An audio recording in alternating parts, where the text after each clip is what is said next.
Assalamualaikum warahmatullahi wabarakatuh. Selamat datang di video presentasi tugas pemrograman web. Perkenalkan, nama saya Archandra Abeni dengan NIM 22172, dan kali ini saya akan mempresentasikan tentang salah satu tag pada HTML, yaitu tag body.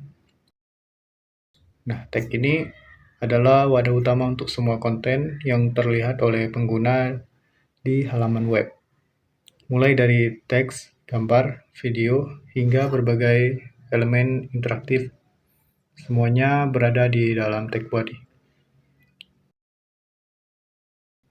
Di sini saya akan menjelaskan 3 tag penting yang sering digunakan dalam tag body, yaitu tag div, table, dan form.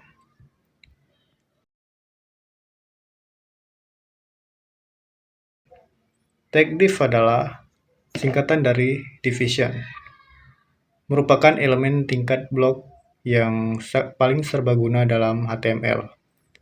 Bayangkan tag div sebagai kotak kosong yang bisa kita gunakan untuk mengelompokkan elemen lain. Tag div tidak memiliki makna semantik khusus secara default, yang berarti dia tidak memberitahu browser atau mesin pencari tentang jenis konten yang ada di dalamnya. Penggunaan tag div yaitu sebagai pengelompokan konten. Tag div sangat ideal untuk mengelompokkan elemen terkait untuk tujuan styling dan atau manipulasi dengan JavaScript. Misalnya, kita bisa mengelompokkan header situs web, bagian artikel, atau footer dalam tag div terpisah. Kemudian tata letak atau layout. Sebelum munculnya Flexbox dan Grid CSS, tag div adalah tulang punggung utama untuk membuat tata letak halaman yang kompleks. Adapun atribut penting pada tag div antara lain adalah ID, sebuah atribut unik yang mengidentifikasikan satu tag div spesifik di halaman, digunakan untuk menargetkan elemen secara tunggal dengan CSS atau JavaScript. Kemudian class, yaitu atribut yang digunakan untuk mengelompokkan beberapa div atau elemen lain yang memiliki gaya atau fungsi serupa.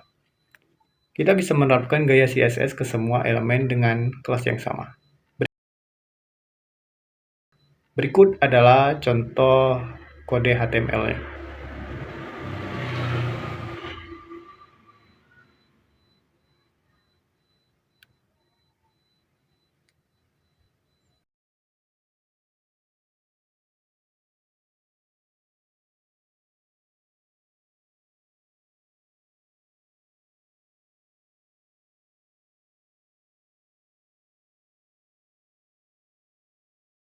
Kemudian yang kedua adalah check table.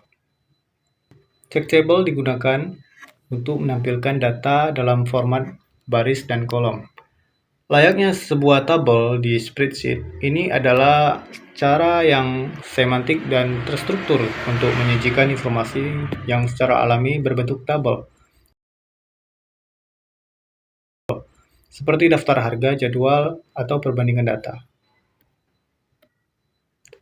Adapun penggunaannya yaitu menampilkan data terstruktur.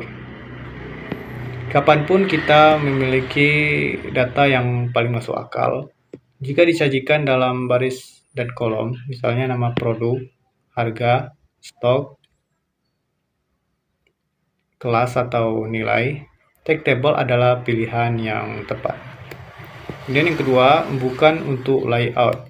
Penting untuk diingat bahwa tag table tidak boleh digunakan untuk tata letak halaman. Selalu gunakan tag div dengan CSS untuk layout. Kemudian struktur dasar tag table. Nah, berikut adalah struktur dasarnya. Tag table sebagai wadah utama untuk seluruh tabel.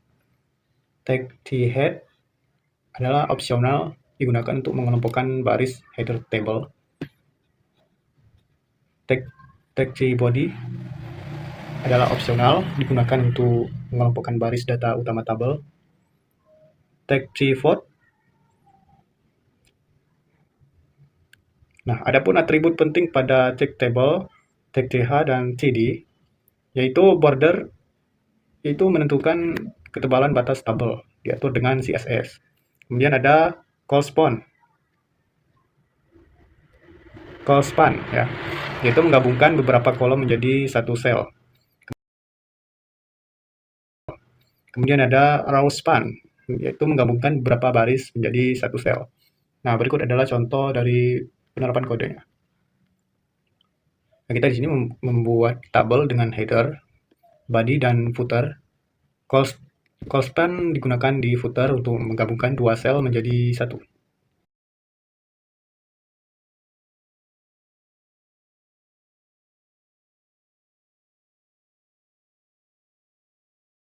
Kemudian yang ketiga ada tag form.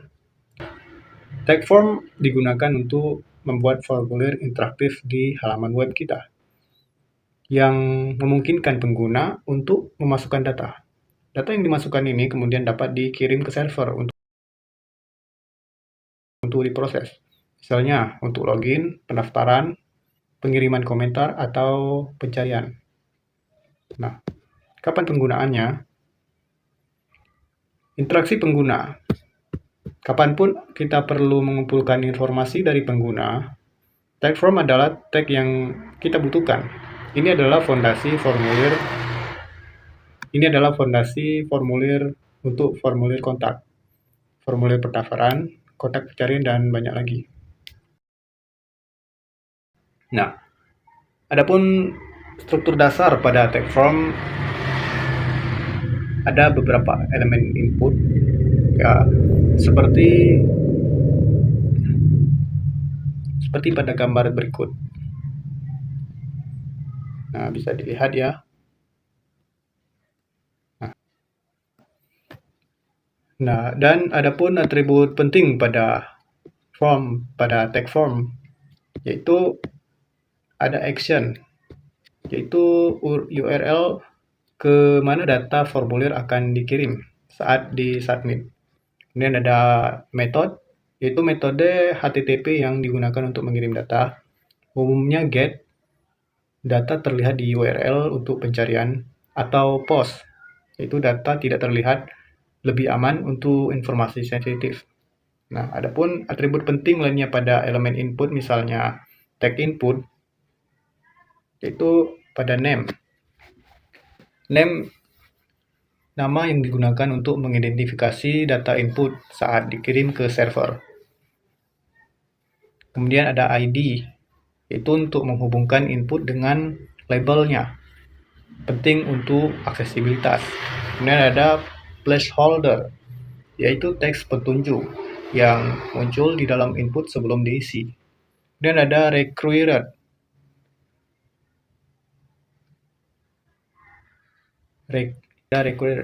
membuat input wajib diisi. Kemudian ada type, yaitu menunjukkan jenis input. Seperti teks, password, email, dan lain sebagainya. Nah, berikut adalah contoh penggunaan kodenya. Nah, pada formulir ini memiliki kolom nama, email, dan pesan. Atribut action dan method pada tag form menentukan cara data dikirim. Perhatikan penggunaan label dan for yang terhubung dengan ID untuk aksesibilitas.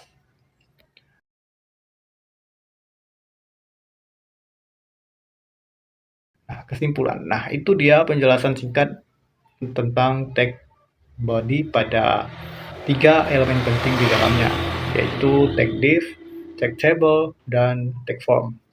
Memahami kapan dan bagaimana penggunaan masing-masing pada tag ini adalah sebuah langkah penting dalam membangun struktur halaman web yang fungsional dan semantik.